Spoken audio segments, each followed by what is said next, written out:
Northwest Profiles, presented by CarStar. Cars are more than just metal. They're our friend, and our best friend's best friend. When something happens to them, you can depend on CarStar for collision, glass, and auto care. CarStar, where accidents unhappen.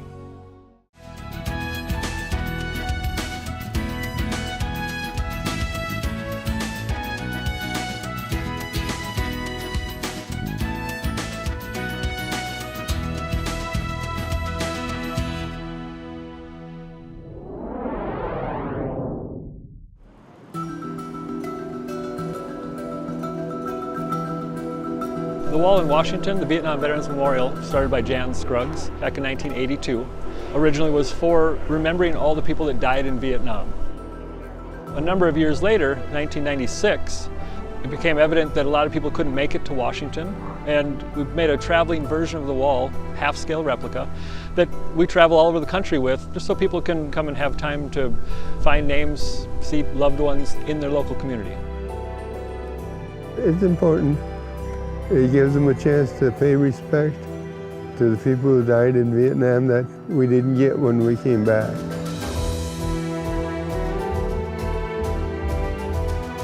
We also have a 53-foot Featherlight semi that carries everything that we've got, but when we park it, we transform it into a mobile education center.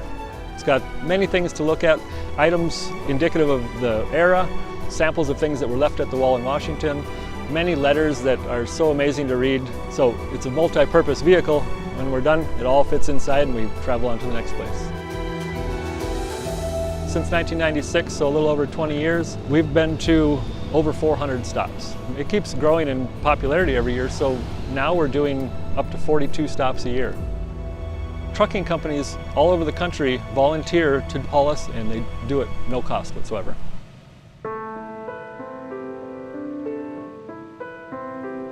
We get about 90 to 100 requests a year.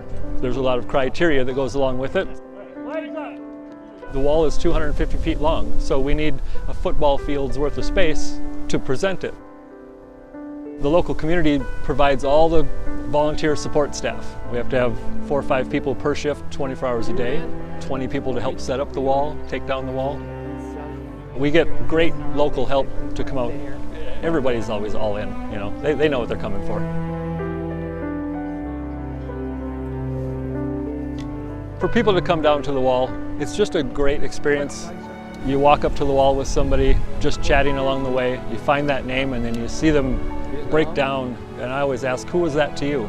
And the stories where I get the one that says, they let me go home 4 days early and that was my replacement. Those type of stories are the ones that kind of stick with you because you know that you see how real it was in that person's face. I was just over here seeing a guy named William Meeks. He was 20 years old, Marine. But I know several hundred on there, but he's the only one name I can remember. This wall, they were just boys, 17, 18, 19, 20 years old. I cry about it 2 or 3 times a day still. I just know I need to be here so I can go and see the names and pay homage to them. They gave their lives for me, the same as I was willing to give my life for them over there at the time. It's one of the requirements to be open 24 hours a day. Because there's a lot of veterans that want to come and see it, but they just don't want to be around people. They don't want to be bothered. A lot of people don't want to be seen being emotional. And so it gives a forum for somebody to come down at night, spend some quiet, quality time with the guys that they lost.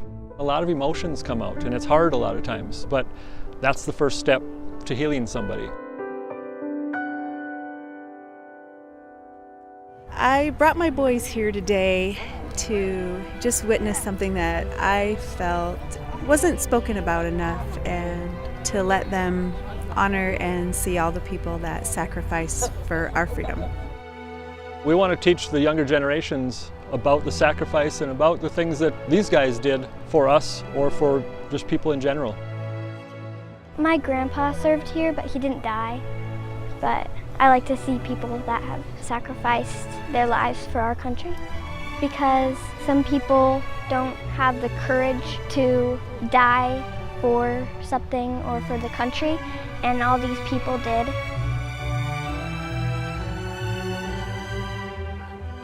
These are my heroes. Every man and woman on this wall is my hero. You know, my tour of duty meant nothing. This here is important to me.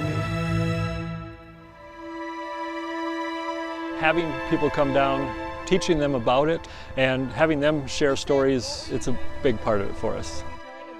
I always like talking to people who served because I get to hear what they did in their stories. I think it's really good to talk to a veteran and say thanks for your service.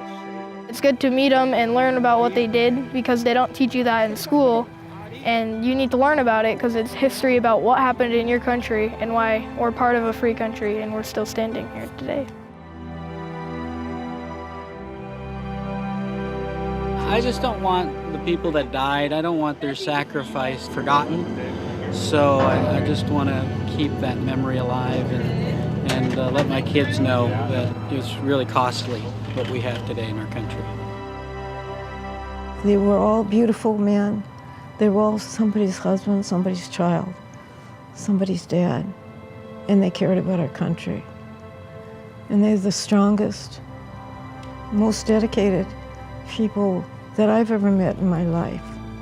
And it made me so proud to be part of them. Sometimes I wake up in the morning and I think of some of the ones that were wounded so badly. And yet when I saw names over there, what it did, it said, it's okay. Somebody cared enough to honor them, and that's okay. And that's a healing. Make sure everybody understands it's not just the name on the wall, it's who that name represents. For me, it's kind of a traveling novel. It's always the same book, but heart-wrenching or happy, it's a bunch of amazing stories. It was very cool.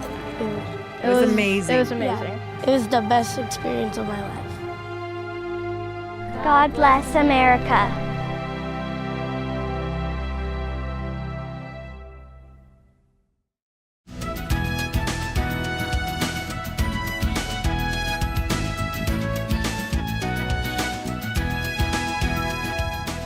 If you have an idea for Northwest Profiles, send it to KSPS TV, 3911 South Regal, Spokane, Washington 99223. Northwest Profiles is a presentation of KSPS Public Television.